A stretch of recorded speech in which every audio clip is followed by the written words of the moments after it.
پاک افغان تعلقات کی صورتحال اس قدر دگرگوں ہو چکی ہے کہ جو ہی افغان طالبان کی طرف سے افغانستان میں کوئی بڑا حملہ ہوتا ہے تو نظریں پاکستان کی طرف اٹھنا شروع ہو جاتی ہیں، جیسے پاکستان بالواسطہ اس کارروائی میں ملوث ہے۔ حالانکہ پاکستان بارہا ایسے الزامات کی تردید کر چکا ہے کہ افغانستان میں ایسی کارروائیوں سے ہمارا کوئی تعلق نہیں ہے، کیونکہ ہم خود دہشت گردی کی بھیانک آگ میں جل رہے ہیں۔ یہی وجہ ہے کہ اس وقت افغانستان اور پاکستان کے تعلقات انتہائی پست ترین سطح پر ہیں۔ یاد رہے کہ گزشتہ 2 سال سے افغانستان حتمی طور پر بھارت کے کیمپ کی طرف بڑھ رہا ہے اور اس دوران پاک افغان تعلقات بد سے بدتر ہوتے دکھائی دے رہے ہیں۔ پاکستان کی افغان پالیسی کا ایک اہم اصول افغانستان میں قیام امن کی کوشش میں کردار ادا کرنا ہے۔ اس کا مطلب افغان طالبان اور حکومت کے درمیان مذاکرات میں سہولت کار بننا ہے تاکہ ان کے درمیان شراکت اقتدار کا کوئی فارمولہ طے پا سکے۔ افغان طالبان کو افغان حکومت کے ساتھ مذاکرات پر راضی کرنا پاکستان کے لیے ایک بہت بڑا چیلنج رہا ہے، اور پھر اس بات کی بھی کوئی ضمانت نہیں کہ کیا مذاکرات کے نتیجے میں کوئی معاہدہ طے پا جائے گا اور قیام امن کی راہ ہموار ہو جائے گی۔ بہرحال پاکستان نے ہمیشہ ہی کوششیں کی ہیں کہ افغانستان کو ان مسائل سے نکالا جائے۔ یاد رہے کہ بھارت نوازی میں ڈونلڈ ٹرمپ پہلے امریکی صدر نہیں ہیں، بلکہ اس سے پہلے باراک اوباما نے بھی ٹرمپ کے برعکس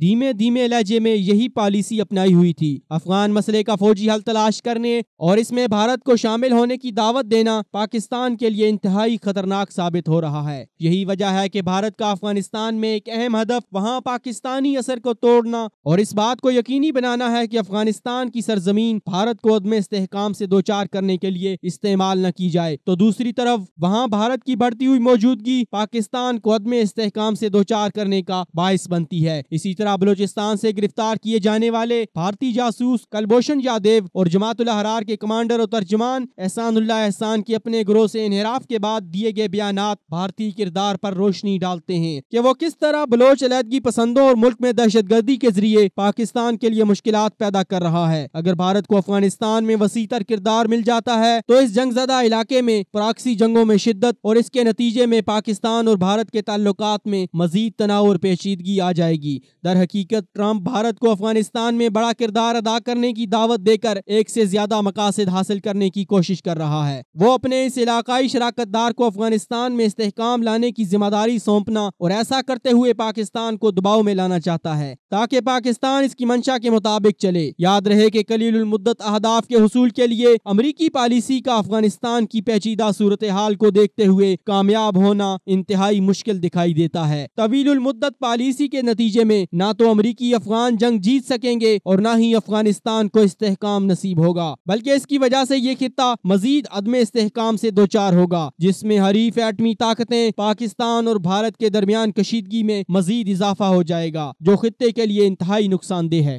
یاد رہے کہ ملک پاکستان کی خارجہ پالیسی کی تبدیلی اور ڈو مور کے انکار سے امریکہ کو اپنی ضلالت بری شکست مزید واضح ہوتی دکھائی دے رہی ہے۔ دوسری طرف ہماری خارجہ پالیسی کا یہ قدم نہایت ہی اہم ہے، جو ہماری خود مختاری اور ملکی سالمیت کے تحفظ کے لیے دور رس ثابت ہوگا۔